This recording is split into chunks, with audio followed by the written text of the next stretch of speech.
Hello, and welcome to Round the Verse, where we showcase the many places you may find yourself while exploring. I'm your host, Liefx, and today we head to a location you may all be familiar with, Hurston.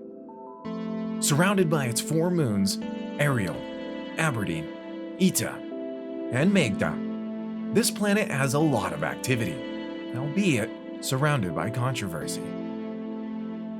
From munitions to pollution, the first ever corporation-owned planet has a lot of history. So let's dive in.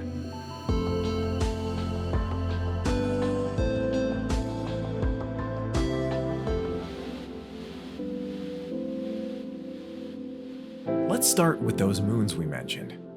Each of the 4 were named after the 4 Hurston family members. Ariel, while bright and vibrant, is not a place you want to be hanging out on.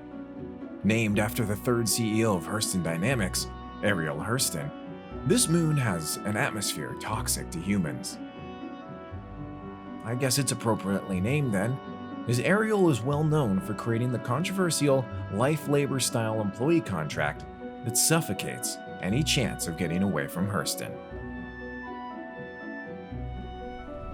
Aberdeen follows the footsteps of Ariel, holding a toxic atmosphere, giving it a yellow tint.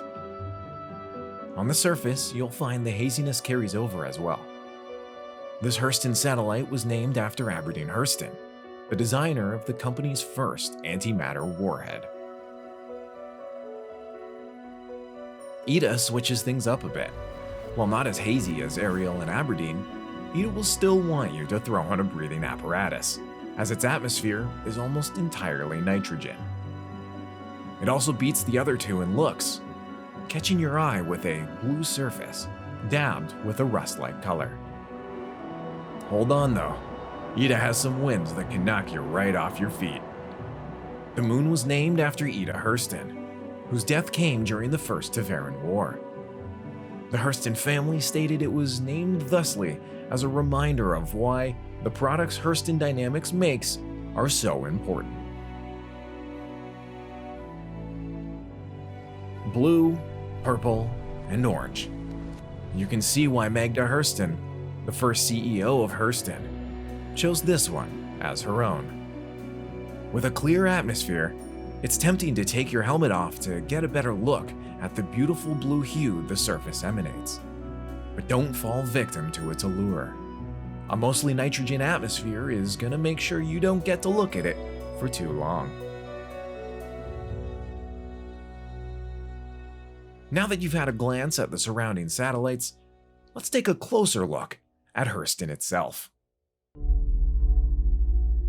This planetary system isn't all pretty though. In fact, most of it isn't. As we dive down to the surface of this planet, you'll see the devastating effects the Hurston Dynamics manufacturing process has had on this terrestrial super-Earth.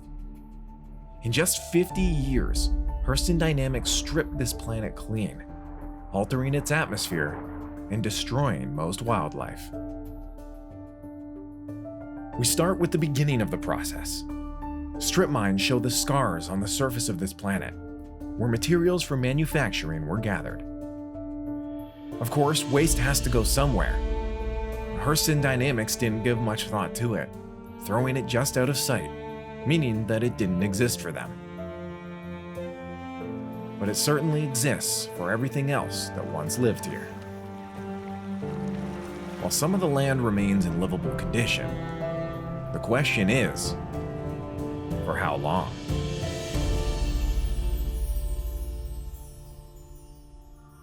But if you'd like to look the other way, you'll see a monument to the creation humankind is capable of. Loreville. A massive city marked by its crown, the Central Tower. Taking only 2 years from 2912 to 2914 to build, this tower can be seen from space. Let's jump down to the streets and take a tour around. Now make sure to pay attention to the signs or you'll find yourself getting lost. For now, let's show you some of the main areas to check out.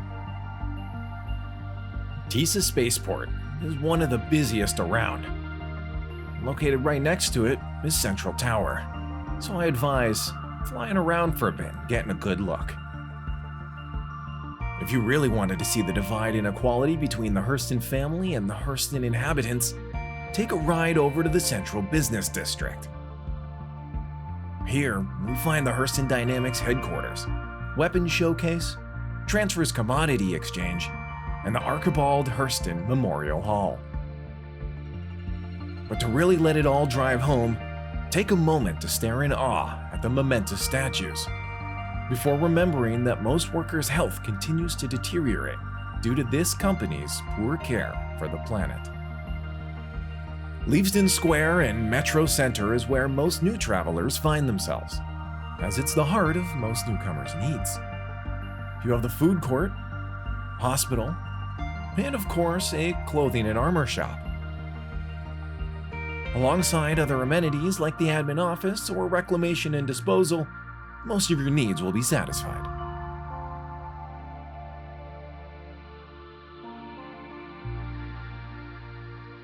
If you're done with Loreville, why not take the very long tram ride on the perimeter line to one of the city gates? Grab a vehicle and follow me to the many points of interest Hurston has. Why not roll on up and get rid of some of those extra materials you didn't need at the Reclamation and Disposal Orinth outpost? Hurston Dynamics operates this facility, but it's outside any armistice zones, meaning there could be wrongdoers watching from the sidelines. You might also find these thieves hanging around Outpost Brahmin, which houses access to UEE logs, including crime stat information. Our cameramen couldn't get past the very tight security though, and I hope none of you watching get to see the inside either. There are plenty of other spots to find on Hurston's surface, but we want to let you find some of these on your own. Talk to locals. They may end up sharing the locations of some interesting places.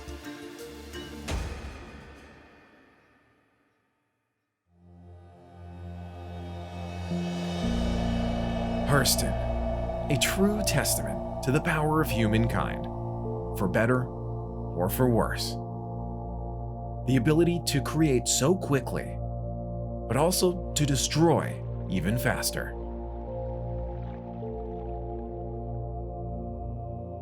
Thank you for watching. I'm Liefx, and we'll see you in the next episode of Round the Verse.